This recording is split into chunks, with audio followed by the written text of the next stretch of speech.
Gracias a la obra social de Ibercaja, 166 jóvenes aragoneses han avanzado un paso más en sus carreras profesionales. El Patio de la Infanta ha acogido este lunes el acto de entrega de reconocimientos a estos universitarios y técnicos de grado superior que durante el curso 2012-2013 han disfrutado de las ayudas que esta entidad destina a promover la movilidad europea y facilitar el acceso al mercado laboral. Hay que tener muy claro que la formación es igual, es proporcional al empleo. Cuanto más formación tengamos, más posibilidades tenemos de tener un empleo. Y además tenéis que ver que siempre estamos muchas instituciones preocupadas por acompañaros en ese camino.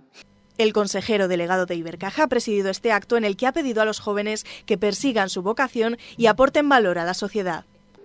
Lo importante para las personas que estáis empezando en vuestras carreras profesionales es tener siempre la idea clara y la obligación personal de aportar valor a aquel sitio donde vayáis a estar. Hay que aportar valor. Si no aportas valor, probablemente las oportunidades van a ser muy complicadas. Gracias a la obra social de Ibercaja, 21 investigadores han desarrollado sus proyectos con las becas de la Fundación Antonio Gargallo.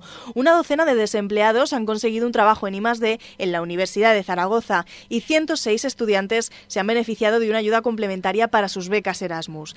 Pues una experiencia muy buena, que conoces a mucha gente de muchas partes, no solo de Europa, sino del mundo, y te ayuda a mejorar un idioma, como es el inglés, y abrir un poco tu mente y conocer otras culturas y otros lugares. La verdad que la beca del Ministerio no es muy amplia y la verdad que este apoyo ha venido muy bien para pagar todo el alquiler, para pagar los estudios, para también disfrutar, la verdad. La verdad que se ha notado mucho la ayuda de Ibercaja. Y se nota bastante, la verdad, porque la vida en Suecia es bastante más cara que en España y entonces pues es un poco descanso, ayuda a la beca que me aportaba también la universidad y entonces pues te ayuda en el día a día a cubrir los gastos. Además, 18 jóvenes aragoneses han trabajado en Estados Unidos gracias al programa Ibercaja First Job y otros 9 estudiantes de la Fundación San Valero han conseguido su primer empleo.